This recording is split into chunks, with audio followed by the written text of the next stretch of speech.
Assalamualaikum warahmatullahi wabarakatuh. Bismillah, alhamdulillah, salatu wassalamu ala rasulillah wa ala alihi wa ashabihi wa mawalah, amma ba'd. Teman-teman sekalian, sesungguhnya keberbedaan itu adalah sunatullah. Keberbedaan itu adalah keniscayaan yang harus kita terima dan harus kita adaptasi, harus kita perkuat untuk kebermanfaatan kita semua. Dalam konteks berbangsa dan bernegara, kita tidak bisa ego dengan kekelompokan saja. Kenapa? Karena keberadaan diri kita tentu berdialektika dengan keberadaan orang lain. Sebagai makhluk sosial, dari kata sosius artinya berteman, maka kemudian kita diharapkan bergandengan tangan dengan orang atau kelompok berbeda. Tentu tidak mesti harus selalu seragam. Kenapa? Karena sejatinya kita memiliki karakteristik yang berbeda-beda, baik suku, agama, ras, maupun antar golongan. Bahkan identitas sosiokultural kita juga berbeda-beda. Oleh karena itu, kita tentu harus memaknai keragaman, bukan penyeragaman. Keragaman adalah cara kita untuk menghormati keberbedaan dengan niat baik, dengan respect, dengan tentu membangun pemahaman bersama atau mutual understanding. Teman-teman sekalian, sejatinya Allah Subhanahu wa Ta'ala telah menggarisbawahi di dalam banyak sekali firman-Nya. Salah satunya Allah Subhanahu wa Ta'ala sudah menekankan bahwa kita diciptakan dari seorang laki-laki dan seorang perempuan, kemudian dijadikan bersuku-suku, berbangsa-bangsa. Tujuannya untuk apa? Untuk saling mengenal.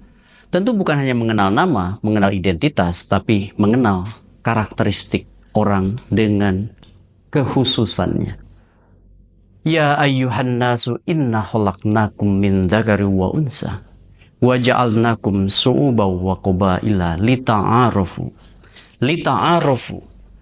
Mengenal, saling mengenal, itu berarti kita tidak hanya dituntut untuk sekedar tahu, tapi juga memahami karakteristik dari orang, dari bangsa, mungkin juga dari sifat-sifat mereka yang kerap kali juga harus kita pahami, harus kita hormati dengan segala penghargaannya. Oleh karena itu, sebagai makhluk sosial, tentu kita belajar berorganisasi. Dari organisasi kecil sampai organisasi besar.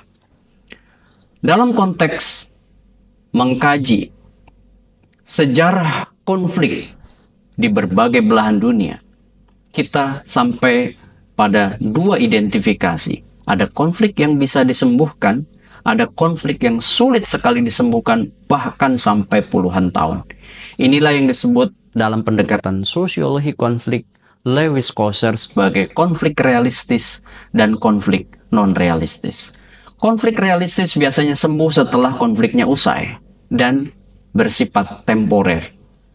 Kalau konflik non-realistis, konflik tersebut sulit disembuhkan. Kenapa? Karena luka yang begitu menganga akibat terus-menerus memproduksi kebencian karena suku, agama, ras, bahkan antar golongan. Oleh karena itu, maka kita perlu keajegan berpikir. Dan kemudian kita perlu mengembangkan proses seluruh gerak aktivitas kita tanpa kekerasan. Dan tentu juga kita berharap seluruh aktivitas kita berorientasi pada kebermanfaatan. Teman-teman sekalian, bangsa dan negara di dunia seringkali terkotak-kotak oleh kepentingan dan ambisi pribadi maupun partai politik, ya, dan kelompok-kelompok bisnis. Sejarah pemilu menunjukkan isu SARA seringkali dijadikan cara mengeksploitasi mendapatkan suara. Ambisi-ambisi peperangan antar negara itu juga karena tidak saling menghargai keberbedaan. Oleh karena itu, maka kita perlu belajar banyak, ya. dari sejarah politik, sejarah sosial, sejarah kebudayaan kita. Manusia selalu berada dalam fragmentasi kekuatan yang berbeda-beda. Tetapi satu hal yang bisa menyatukannya, yaitu silaturahim, berkomunikasi, berdialog, bahkan dialog antar peradaban dan dialog antar iman. Tidak ada yang tidak bisa diselesaikan melalui proses saling bertemu, saling menghormati, saling memberi kontribusi pada peradaban umat manusia. Sesungguhnya Allah Subhanahu wa Ta'ala telah banyak membimbing umat manusia melalui firman-Nya. Satu hal yang pasti dari seluruh alur kehidupan ini adalah bagaimana memastikan bahwa diri kita, lingkungan kita, kelompok kita, bangsa dan negara kita mengarah pada arah yang tepat dengan cara betul-betul menghormati keberbedaan.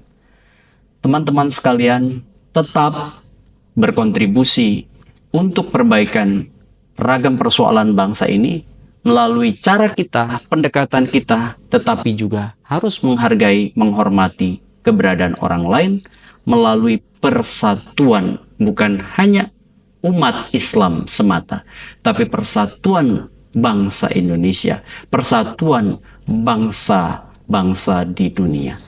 Demikian, terima kasih. Wallahul muwafiq ila aqwamit thoriq, wabillahi taufiq wal hidayah, fastabiqul khairat. Assalamualaikum warahmatullahi wabarakatuh.